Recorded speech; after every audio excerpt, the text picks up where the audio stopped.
মৰমৰ ছাত্ৰ-ছাত্ৰীসকল, আমি বৈদিক গণিতৰ কিছুমান নিয়ম শিকিবলৈ গৈ আছোঁ। তাৰ কাৰণে আমি প্ৰথমতে জনাটো প্ৰয়োজন যে বৈদিক গণিতনো কি। গতিকে আমি তাৰ বিষয়ে অকণমান জানি লওঁ আহা। বৈদিক গণিত হৈছে এটা দ্ৰুত আৰু সহজ গণনা পদ্ধতি যি প্ৰাচীন ভাৰতীয় পদ্ধতিৰ ওপৰত ভিত্তি কৰি তৈয়াৰ কৰা হৈছে। এই পদ্ধতিক জনপ্ৰিয় কৰিছিল ভাৰতী কৃষ্ণ তীৰ্থই। ইয়াক বৈদিক বুলি কোৱা হয় কাৰণ ইয়াৰ পদ্ধতিসমূহ বেদাসৰ পৰা অনুপ্ৰাণিত বুলি কোৱা হয়, যাক নেকি অসমীয়াত আমি বেদ বুলিও কওঁ।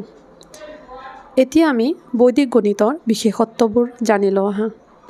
বৈদিক গণিতত 16টা সূত্ৰ আৰু 13টা উপসূত্ৰ আছে, যিয়ে গণিতৰ সমস্যা দ্ৰুত সমাধান কৰিব সহায় কৰে। ই সহায় কৰে দ্ৰুত গুণ, সহজ ভাগ, বৰ্গ আৰু ঘন গণনা, বীজগণিত সহজে সমাধান, মগজুৰে গণনা ইত্যাদি। এতিয়া আমি জানিম বৈদিক গণিতৰ উপকাৰিতাসমূহনো কি।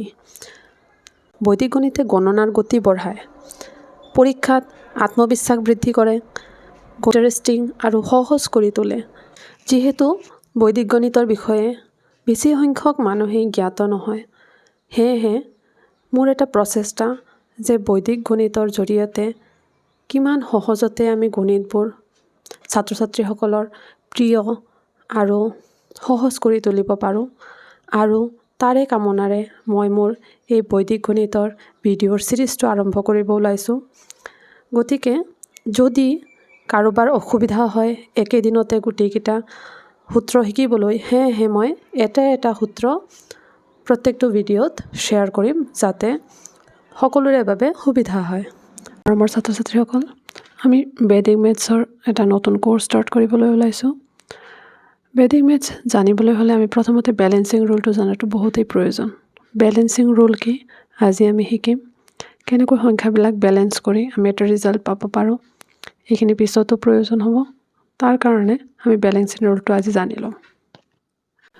গতিকে বেলেঞ্চিং ৰুল জনাৰ কাৰণে আমি কেইটামান উদাহৰণ লৈ লৈছোঁ। আমি প্ৰথম উদাহৰণটোত আমি কি কৰিম, ইয়াতে প্ৰথমতে যিটো 5 আছে, এই 5টো আমাৰ তললৈ নামি আহিব। তাৰপিছত 3ৰ লগত 4টো যোগ হৈ যাব, 3 4 7 আৰু বাকী 2টো নামি আহিব। এইটো হ'ব আমাৰ এনচাৰ। নেক্সট যিটো উদাহৰণ আছে, এই উদাহৰণত 3টো তললৈ নামি আহিব, 2টো 5ৰ লগত যোগ হ'ব 7 আৰু 4। এইটো হ'ব আমাৰ এনচাৰ। তাৰপিছত যিটো 7 আছে, এইটো তললৈ নামি আহিল, 5 3 8 হৈ গ'ল, 2 4 6 হৈ গ'ল আৰু 8টো আকৌ তললৈ নামি আহিব। এইটো হ'ব আমাৰ এনচাৰ। এতিয়া আমি দুটামান উদাহৰণ লৈ লৈছোঁ। প্ৰথমতে আমি চাম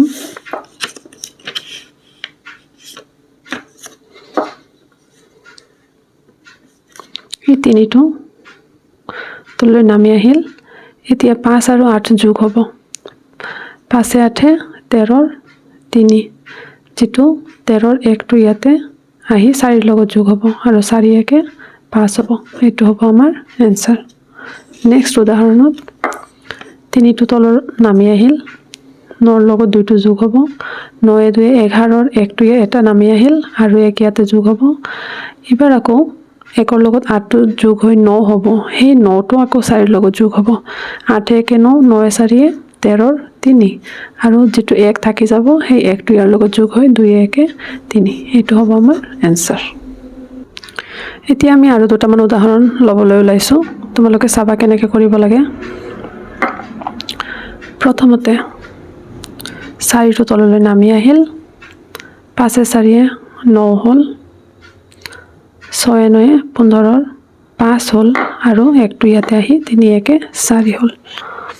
এইটো হ'ব আমাৰ এনচাৰ। আৰু এটা উদাহৰণ লৈছোঁ। 4টো তললৈ নামি আহিব, 3 3 6 6 2 8 আৰু 5। মৰমৰ ছাত্ৰ-ছাত্ৰীসকল, এতিয়া তোমালোকে কেইটামান উদাহৰণ কৰিবা। মৰমৰ ছাত্ৰ-ছাত্ৰীসকল, এই 4টা তোমালোকৰ বাবে হোমৱৰ্ক থাকিল। ইয়াৰে উত্তৰবিলাক মই নেক্সট ভিডিঅ'ত তোমালোকক জনাম।